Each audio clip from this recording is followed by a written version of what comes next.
Hello everyone. Chapter number first में exercise 1.1 के अंतर्गत हम लोगों ने संबंध क्या होते हैं, प्रांत, परिसर, सह प्रांत, इन सब के बारे में अध्ययन कर लिया था। आज हम लोग बात करेंगे द्विआधारी संबंध व उनके प्रकार के बारे में। तो द्विआधारी संबंध क्या होते हैं? माना ए कोई अरिक्त समुच्चय है, तब समुच्चय ए से ए में ही परिभाषित कोई संबंध आर द्विआधारी संबंध कहलाता है।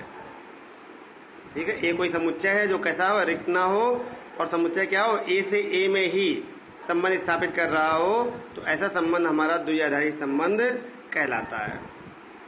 इसके अंतर्गत पहले संबंध की बात करेंगे, स्वतुल्य संबंध, जिसे रिफ्लेक्सिव रिलेशन बोलते हैं। स्वतुल्य संबंध क्या होता है?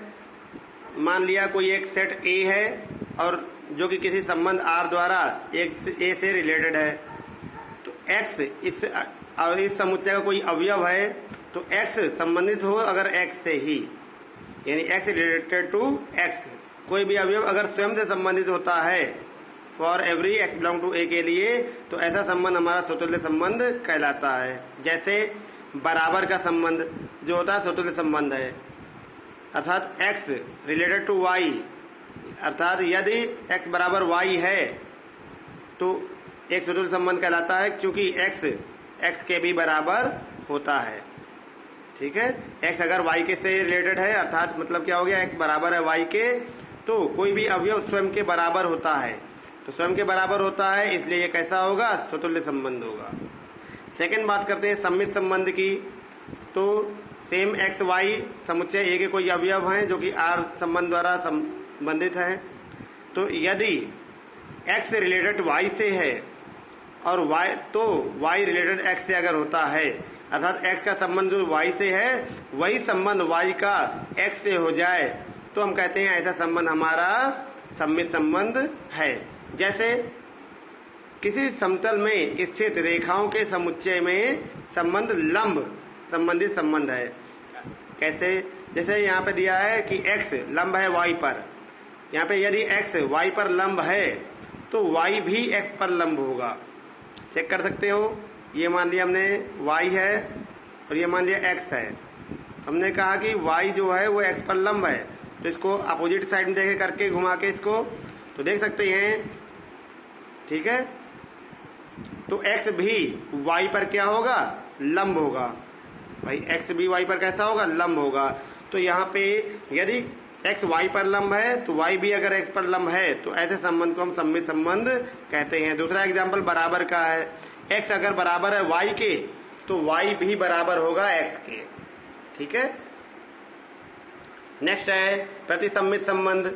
तो प्रतिसम्मित संबंध क्या होते हैं? यदि x y से जो रिलेशन रखता है वह y जो रिलेशन रखता है x से, वो केवल और केवल तभी संभव हो जब x बराबर क्या हो, y हो, तो ऐसा रिलेशन हमारा प्रतिसम्मित संबंध कहलाता है। चौथा है संक्रमक संबंध। तो संक्रमक संबंध क्या होता है? यदि x related to y, x y से जो रिलेशन रखता है और y z से किसी संबंध द्वारा संबंधित है, तब x z भी उसी रिलेशन द्वारा संबंधित अगर है, तो ऐसा संबंध हमारा संक्रामक संबंध कहलाता है। यानी x related to y and y related to x, then x related to z, then it is called a transitive relation. ठीक है, ध्यान रहे लेफ्ट साइड में जितनी भी कंडीशन बता रहे हैं वो दी होनी चाहिए, तब राइट हैंड साइड हमें प्रूव करना होता है। अगर ऐसा होता है तो वो संबंध कहलाता है। ठीक है, इसमें भी बराबर का संबंध हो जाएगा। कैसे? x बराबर है y के और y बराबर z के यदि है, तो x और z भी आपस में बराबर होंगे। ठीक है, आइए क्वेश्चन द्वारा इसको देख लेते हैं हम लोग।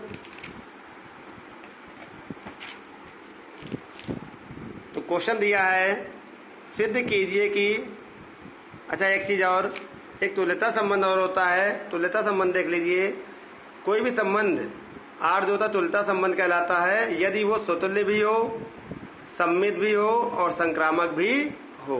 ये तीनों संबंध होते हैं तो तुल्यता संबंध कहलाता है। यदि इनमें से एक भी कोई कैंसिल हो गया तो तुल्यता संबंध नहीं होगा। इसको एक क्वेश्चन के द्वारा देखते हैं।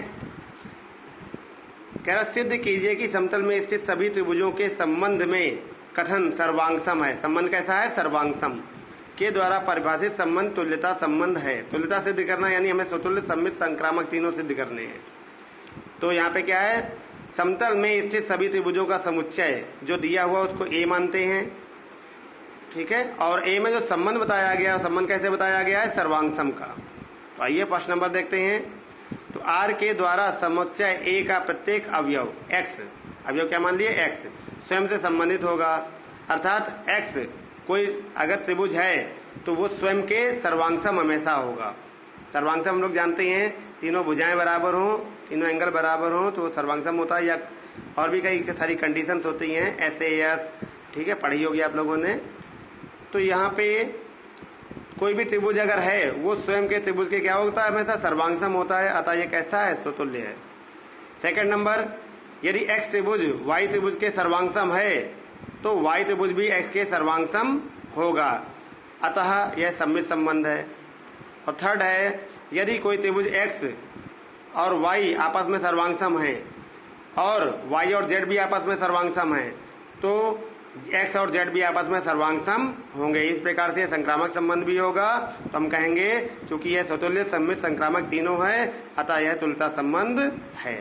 इस प्रकार से इस एक्सरसाइज के क्वेश्चंस अपने लगने हैं 1.1 एक्सरसाइज के।